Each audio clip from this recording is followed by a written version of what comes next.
আবার আমার মাওলাও তো রাগান্বিত আওয়াজ দিবেন আর বলবেন লিমানিল মুলকুল ইয়াউম লিল্লাহিল ওয়াহিদিল কাহ্হার। ওই দিন নবী আল্লাহ রাগান্বিত আওয়াজ দিবেন, আল্লাহ তাআলার কুদরতি রাগান্বিত আওয়াজে হাসরের ময়দানটা থরথর করে কেঁপে উঠবে রে মুমিন। ও নবী আপনি বলেছেন ওই সময় হাসরের এমন ভয়াবহ অবস্থা হবে, জাহান্নামের চিৎকারের আওয়াজ। জাহান্নাম বলবে আল্লাহ বেনামাজিগুলো কই, বেপরদাওয়ালারা কই, গুনাহগারগুলো আমার পেটে দাও, আমার পেটে বড় ক্ষুধা। জাহান্নামের আওয়াজে আল্লাহ বলবে ফেরেশতারা জাহান্নামের গলায় ৭০,০০০ শিকল লাগাইয়া ধর, সামনের দিকে যেন আসতে না পারে, আমি বিচারটা শেষ করে নেই তারপরে ওর খোরাক দিব। জাহান্নামকে ধৈর্যই রাখতে পারে না। এমন এক অবস্থা রহমতের নবীও কান্না শুরু করবেন, আল্লাহ জাহান্নামের ফিরাও, আমার একটা উম্মতেরও যেন ধরতে না পারে, আমার উম্মতের যদি জাহান্নাম খাইয়াই ফেলায় আমি জান্নাতের দরওয়াজায় যাব না। তখন আবার আল্লাহ ফেরেশতাকে ডাকবে, আয় আয়। আল্লাহ কুদরতের হাতে একটু পানি দিয়া বলবে জাহান্নামের গায়ে পানিটা ছিটাইয়া দাও। ছিটাইয়া দেওয়া মাত্র জাহান্নাম দ্রুত গতিতে পেছন দিকে ভাগতে থাকবে। ফেরেশতারা বলবেন আল্লাহ ৭০,০০০ শিকল লাগাইয়া যেই জাহান্নামকে ধরে রাখতে পারলাম না, এমনকি বরকতের পানি দিলা, একটু পানি দেওয়া মাত্র জাহান্নামের এমন দৌড় পেছন দিকে ভাগা শুরু হয়ে গেল। ও আল্লাহ এটা কোন বরকতের পানি? এটা কি হাউজে কাউসারের পানি, নাকি আবে হায়াতের পানি, নাকি দুনিয়ার কোন সমুদ্রের পানি, নাকি জমজমের পানি, নাকি এটা বৃষ্টির বরকতি পানি? আল্লাহ বলবে না ফেরেশতা, এই পানিটা আবে হায়াতের পানিও না, এই পানিটা কাউসারের পানিও না, এই পানিটা জমজমের পানিও না, এই পানি আমার নবীর গুনাহগার উম্মতের চোখের পানি।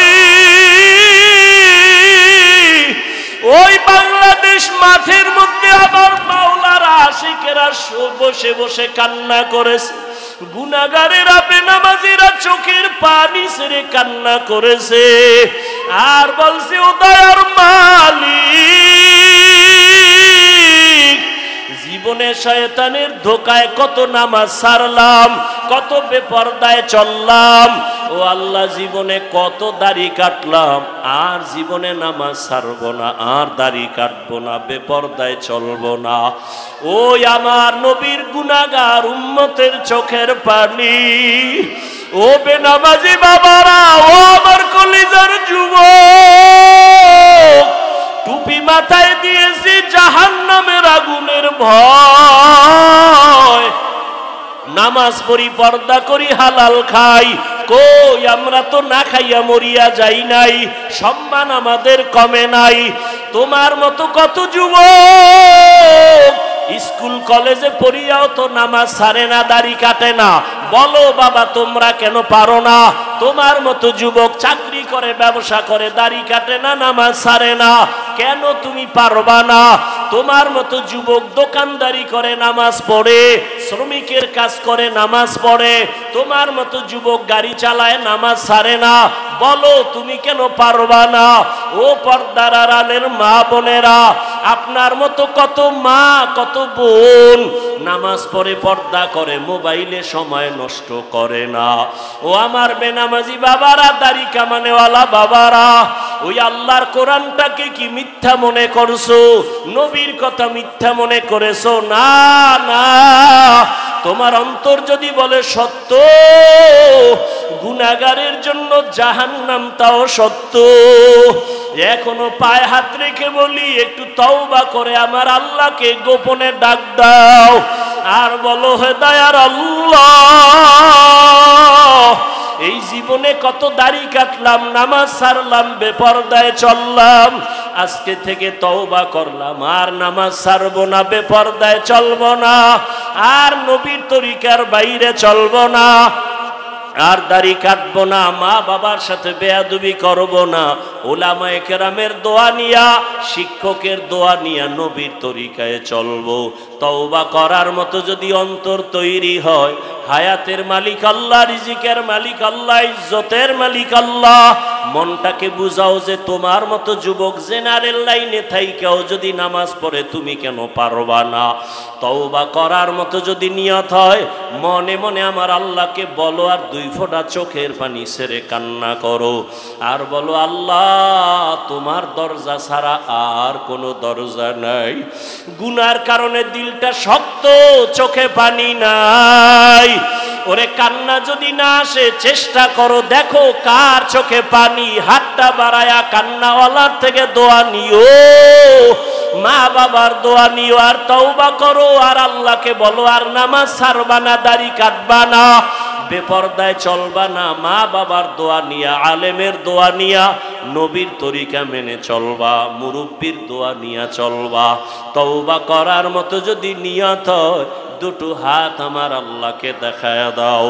আয় আল্লাহ আমাদের তওবা কবুল করে নেন, আয় আল্লাহ গুনাহমুক্ত জীবন দান করেন, আয় আল্লাহ আমার কলিজার একটা যুবকেরও খালি ফিরাইয়া দিয়েন না রে আল্লাহ। সবার জীবনকে দ্বীনের জন্য কবুল করেন। আয় আল্লাহ শয়তানের ধোঁকা থেকে বাঁচিয়া তওবার উপরে মজবুত হইয়া চলার তৌফিক দান করেন, আমিন।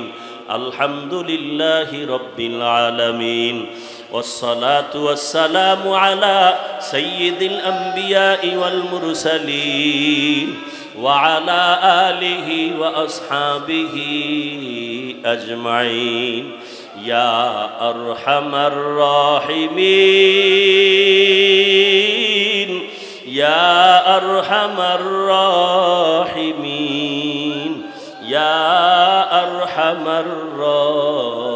الراحمين رب ارحمهما كما ربياني صغيرا رب ارحمهما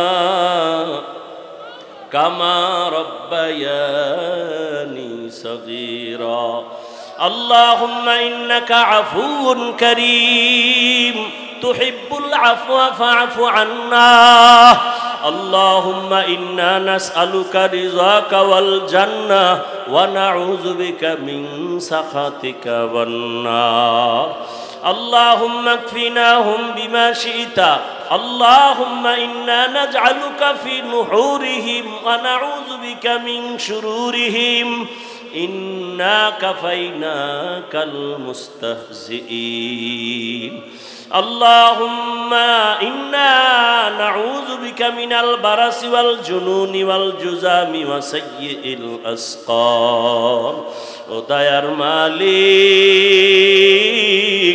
গভীর রাত কুদরতের নজর দিয়া তাকায় দেখি কত উলামায়ে কেরাম, কত মুরব্বী, কত ব্যবসায়ী, চাকরিজীবী, হাজী সাহেব, আমার কলিজার কত যুবক, কত ছাত্র ভাই, পর্দার আড়ালে কত মা বোনের আপনার দরওয়াজায় হাত তুলেছে। আয় আল্লাহ, টাকা চাই না, বাড়ি চাই না, জাহান্নাম থেকে মুক্তি চাই আল্লাহ। শয়তানের ধোকায় গুনাহ করে ফেলেছি রে আল্লাহ। গুনার কারণে আমার হাত না পাক, আমার চোখ না পাক, আমার জিহ্বা না পাক, আমার অন্তর না পাক। তওবার নিয়ত করেছি, আর গুনাহ করব না, আর নাফরমানি করব না, আর দাড়ি কাটব না, আর বেপরদায় চলব না, আর নামাজ ছাড়ব না, মা বাবার সাথে বেয়াদবি করব না। আমাদের ওস্তাদ শিক্ষকদের দোয়া নিয়া উলামায়ে কেরামের দোয়া নিয়া নবীর তরিকা মেনে চলবো। আয় আল্লাহ আমাদের তওবা কবুল করে নেন। আয় আল্লাহ নাজাতের কোনো রাস্তাই তো দেখি না,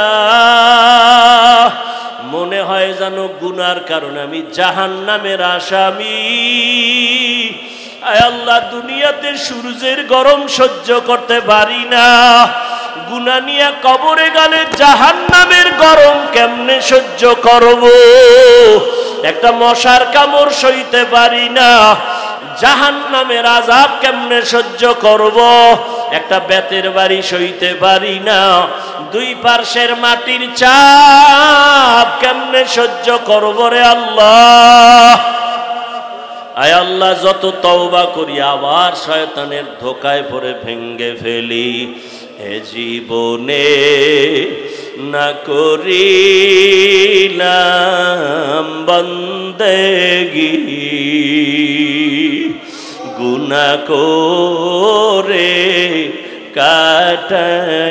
কাটাইলাম জিন্দেগি। তওবা করে আবার তওবা ভাঙ্গি না, তওবা করে আবার তওবা ভাঙ্গি না। আরসালাহু বিল হাক্কি বাশীরা ওয়া নাযীরা ওয়া দাঈয়ান ইলাল্লাহি বিইذনিহি ওয়া সিরাজাম মুনীরা।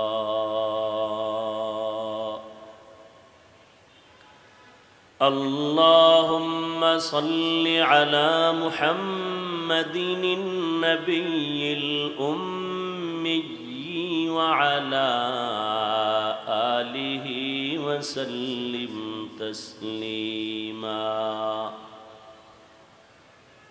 وبعد فأعوذ بالله من الشيطان الرجيم.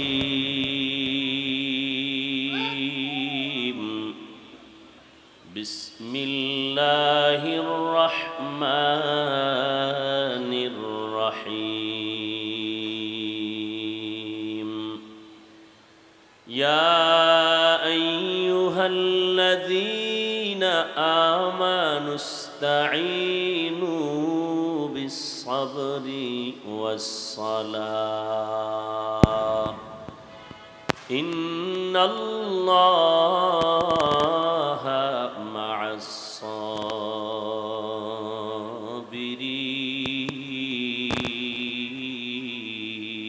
الصابرين.